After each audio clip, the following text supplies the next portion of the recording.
então com o professor Dr. Frei Leonardo Boff, e eu diria que aos 38 anos de profissão, 58 anos de idade, não teria prazer maior do que pela primeira vez estar com o senhor Frei. Então o senhor disse que vem de um local tumultuado pelo clima, quem sabe pelo aquecimento global, direto para outro local que está aquecido por conta do sol aqui, que não é brincadeira no sertão do Ceará, Frei. Olha, eu na verdade acompanho o drama do semiárido, porque já há 6 anos que não cai chuva, então eu imagino o sofrimento do povo. Já é a 3ª vez que eu estive na região, fiz questão de passar de carro dentro da seca para ver a situação. Por outro lado, vejo que se criaram condições com o governo Lula, a gente precisa reconhecer isso, com a Bolsa Família, com as pipas d'água, com aqueles depositórios de água. E isso fez com que o povo se fixasse e não invadisse cidades por fome, por necessidade. Mas de toda maneira a natureza sofre, o gado sofre, e muito mais as pessoas humanas. Mas eu venho de uma viagem da semana passada, de 10 dias no México, que houve um grande terremoto que derrubou mais de 1000 casas e outras mais de 1000 afetadas. E eu fiquei naquele bairro onde foi o dano muito maior. Então o povo está muito triste, perdeu famílias inteiras, o desamparo. E o tema era sempre levantar a esperança e construir de tal maneira que sejam resistentes e não possam ser derrubadas. Mas há um trauma nas pessoas, porque tirar pessoas que ficaram até 3 dias sobre os escombros não é fácil. E é uma grande tristeza ver que famílias inteiras foram perdidas, uma escola inteira foi afetada, e eu visitei a escola e tentei falar para aquele povo. E nunca tinha menos de 500, 600 pessoas que queriam uma palavra de esperança, de espiritualidade, de ânimo. Qual o principal foco da sua palestra? O principal foco da sua palestra, Frei Leonardo Boff, aqui no Crato, que é a terra que deu origem ao Padre Cícero. O Padre Cícero nasceu no Crato e fundou o Juazeiro do Norte, Frei Leonardo Boff. Bom, para mim é uma honra, eu sou devoto do Padre Cícero. Eu estive em março, que era o aniversário do nascimento dele, houve um congresso internacional, e para mim é uma honra estar aqui para falar sobre a questão da sustentabilidade e da ética no contexto da educação, porque o SESC se dedica à educação. Então a sustentabilidade é exatamente o tema que vocês têm aqui. Como é que garantem a vida, a base mínima da vida animal, a vida vegetal, especialmente a vida humana, dentro dessas condições adversas. Então é um desafio para a criatividade, como adaptar-se a esse bioma, a esse ecossistema, e ao mesmo tempo criar tecnologias sociais para garantir o mínimo de água, não só para as pessoas, também para os animais, para as plantas, para que tenham um pouquinho de vida. E esse é um tema não só daqui, do semiárido, de Crato e da região, mas é um problema mundial hoje. A terra mesmo já não tem mais sustentabilidade, nós precisamos, a terra precisa 1 ano e meio para repor tudo aquilo que nós tiramos dela. Então a terra vive numa situação de semiárido, menos água, menos florestas, menos terras férteis. Tudo isso é abordado pela sustentabilidade e nós temos que pensar que futuro temos para a nossa casa comum. Frei Leonardo, política, Brasil hoje, como o senhor está acompanhando? Olha, eu acabo de ver na televisão o começo da votação para impedir o julgamento do presidente Temer pelo Supremo Tribunal Federal. É uma cena desoladora, porque há muita corrupção provada pela justiça, pela Polícia Federal, pelas autoridades judiciárias, pelas delações que houve crime, houve desvio de milhões e milhões de dinheiros. E o mais escandaloso, que o presidente Temer se corrompeu comprando deputados para que votassem contra ele, a favor dele e contra a acusação.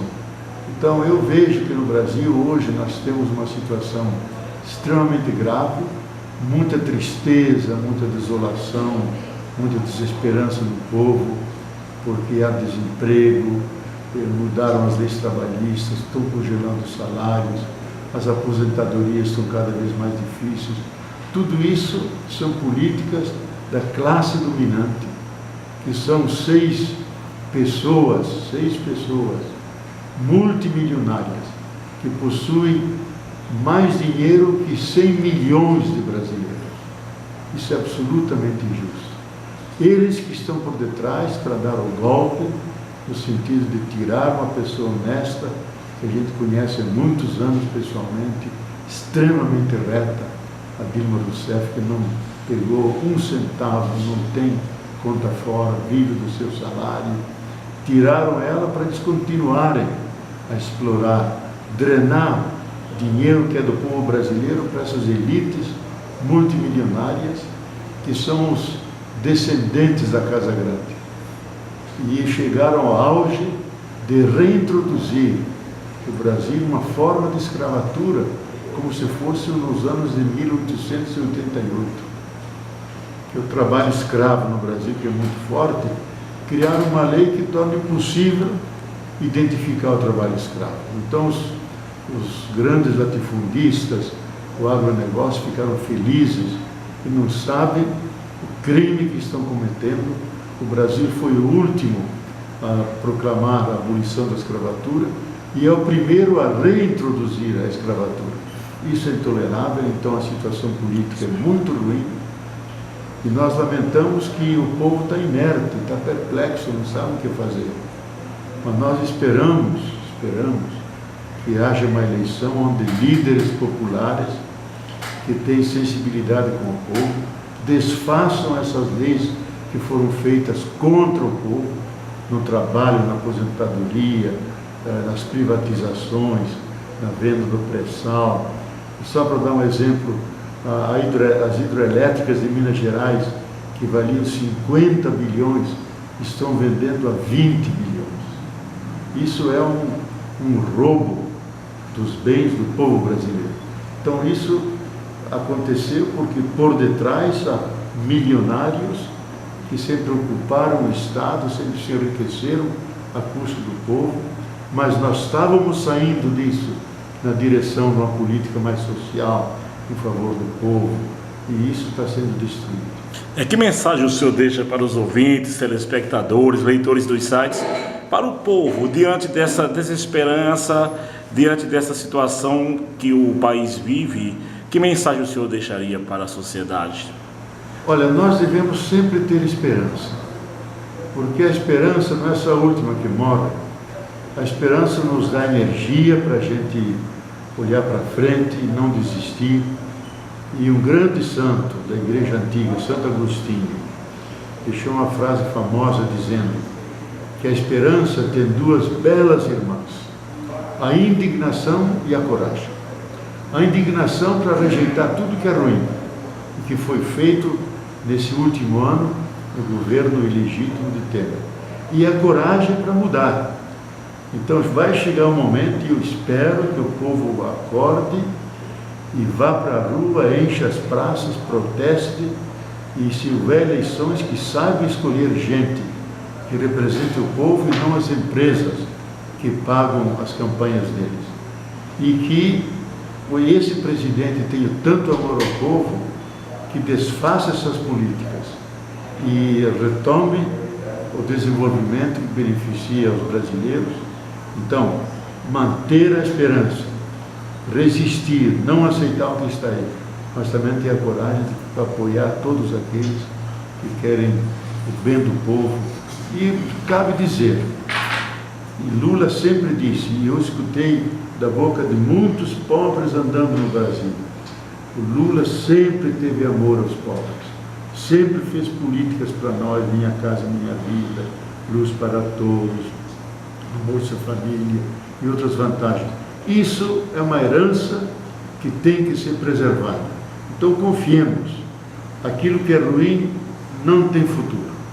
Isso que está sendo feito não é bom, não tem a bênção de Deus, não tem o nosso apoio, mas a esperança tem a última palavra e nós vamos superar essa crise crescendo para um Brasil melhor, que aprende do sofrimento, para não repetir a corrupção que houve até hoje.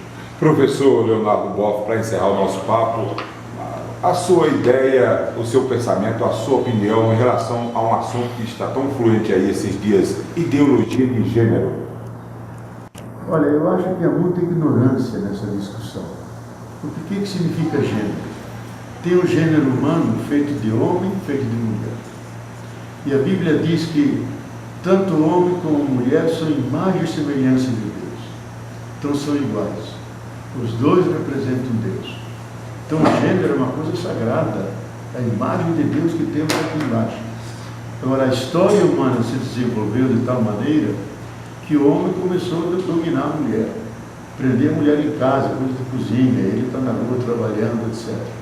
Mas as mulheres se organizaram no nível do mundo inteiro que chegaram à igualdade. Os dois juntos assumem a família, assumem o trabalho, ajudam com o seu trabalho a alimentar a família, dirigir, etc. Mas sempre há um problema de tensões, porque são diferentes. Então o gênero quer discutir a questão do poder. O homem não deve ter poder de dominação na mulher. O homem tem que respeitar a mulher, fortificar que ela tenha a mesma altura que ele. Agora, tem gente que é machista, que é patriarcal, diz o homem tem que mandar, a mulher tem que obedecer, a mulher tem que ficar em casa, a mulher tem que estar por baixo. Eu acho que isso é uma discussão de um século passado. E são os conservadores, meio fascistas, que ressuscitam isso e negam